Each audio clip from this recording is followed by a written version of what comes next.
ॐ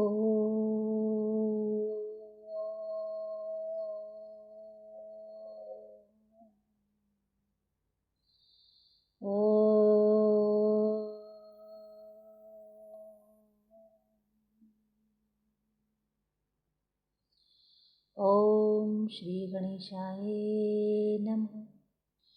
ॐ श्री गणेशाय नमः। वक्रतुंड महाकाय सूर्यकोटि समप्रभा निर्विघ्नं कुरु मे देव सर्वकार्येषु सर्वदा। ओम श्री गणेशाय नमः। नमस्कार, आज आपका हार्दिक स्वागत है भगवद गीता अध्याय 12 में। जय श्री कृष्ण। ओम नमो भगवते वासुदेवाय। ओम नमो भगवते वासुदेवाय। ओम नमो भगवते वासुदेवाय। ओम नमो भगवते वासुदेवाय। 12वां अध्याय। अतः श्री परमात्मने नमः। अर्जुन ने श्री कृष्ण भगवान से पूछा, हे प्रभु, तुम्हारे कुछ भक्त तुम्हारे इन कमल नयन के उपासक हैं, कुछ तुम्हारे आश्चर्य रूप के उपासक हैं और कुछ तुम्हारे अक्षर अविनाशी रूप के, और एक तुम्हारा जो अनिर्देश रूप है, जो मन वाणी से परे है, कुछ उसकी उपासना करते हैं। इन सब में श्रेष्ठ उपासक कौन है? हे प्रभु जी, कृपया यह सब समझाकर बताएं। अर्जुन की बात सुनकर श्री कृष्ण भगवान जी बोले, हे अर्जुन, जो मेरा कमल नयन प्रकट रूप है, वह श्रद्धा, परम श्रद्धा और एकाग्रचित होकर जो मेरे इस रूप की उपासना करते हैं, वह भक्त श्रेष्ठ है। हे अर्जुन, जो मेरा कमल नयन प्रकट रूप है, परम श्रद्धा और एकाग्रचित होकर जो मेरे इस रूप की उपासना करते हैं, वह भक्त श्रेष्ठ है। अव्यक्त में जिनका चित्त आसक्त है, वह कष्ट अधिक पाते हैं, क्योंकि अव्यक्त गति को प्राणी कष्ट से पाते हैं। हे पार्थ, जो प्राणी अपने सब कर्मों को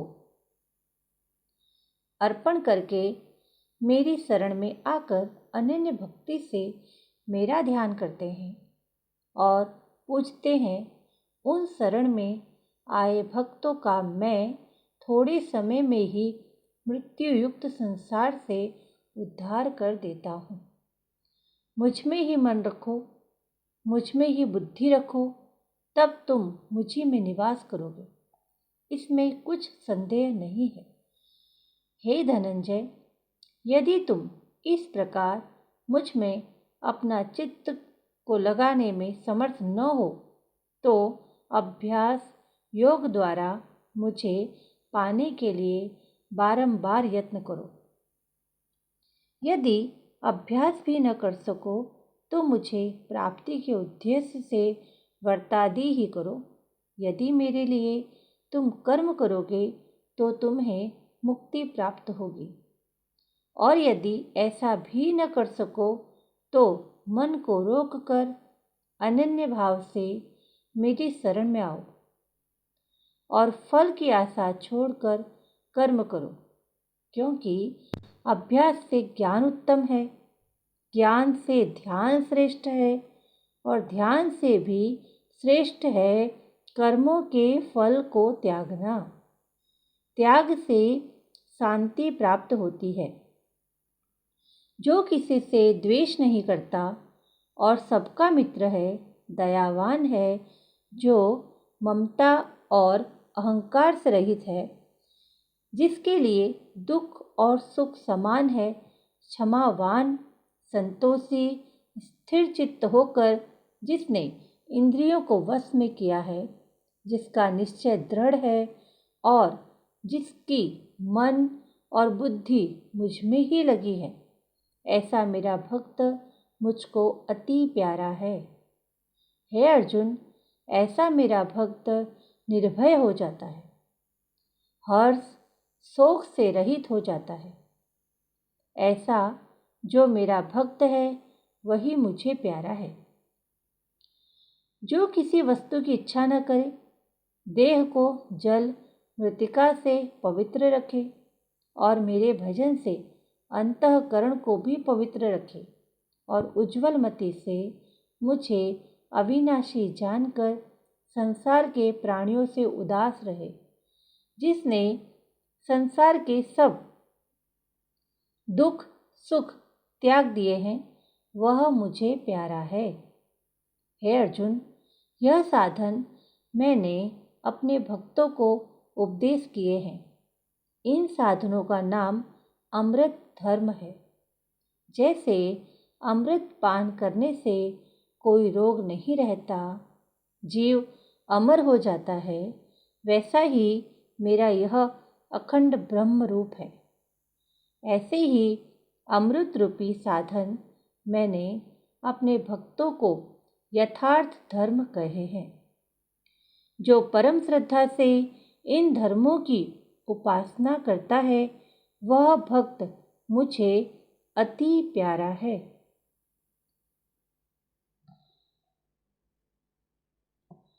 इति श्रीमद्भगवद्गीता सुपनिषदसु ब्रह्म विद्यायां योगशास्त्रे श्रीकृष्ण अर्जुन संवादे भक्ति योगो नाम 12 अध्याय।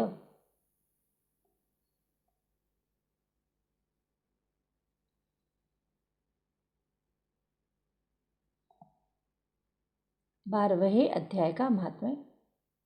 हे लक्ष्मी, श्री हरि विष्णु भगवान बोले, अब 12वें अध्याय का महात्म्य सुन। दक्षिण देश के एक नगर में उत्तंग नामक एक लंपट रहता था। उसकी प्रीति एक गणिका से थी। वे दोनों एक देवी के मंदिर में जाकर मदिरा पान करते, मांस खाते और भोग भोगते। लोगों से झूठ बोलते कि हम देवी की सेवा करते हैं।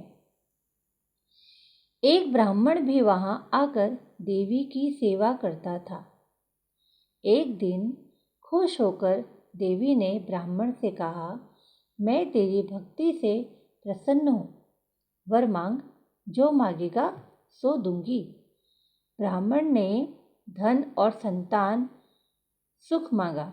तब देवी ने कहा, तुझे धन संतान आदि सब सुख दूंगी, मगर पहले कुछ ऐसा कर जिससे इन दोनों का उद्धार होवे।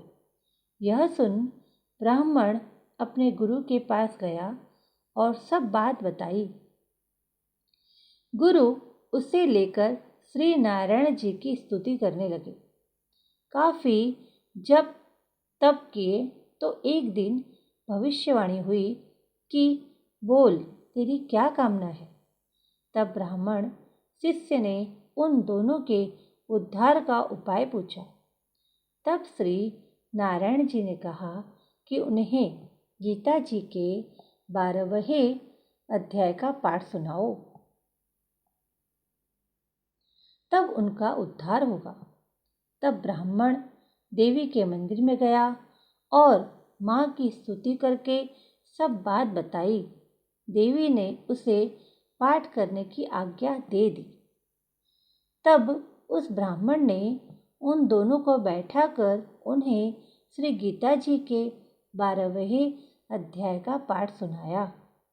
पाठ सुनते ही उन दोनों की देही छूट गई और तुरंत ही देव देही पा बैकुंठ को चले गए।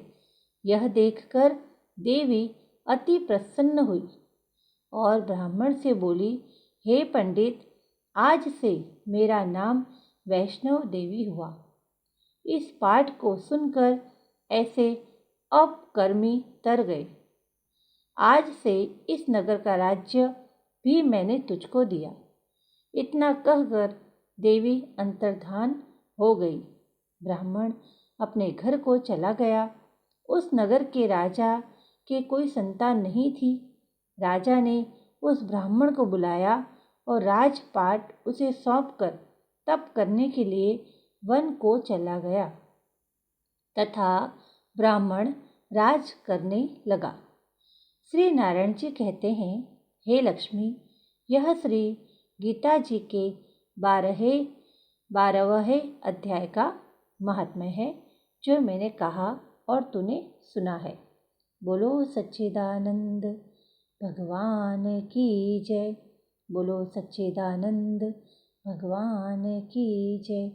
ओम नमो भगवते वासुदेवाय। ओम नमो भगवते वासुदेवाय। ओम नमो भगवते वासुदेवाय। ओम नमो भगवते वासुदेवाय। ओम नमो भगवते वासुदेवाय। जय श्री कृष्ण।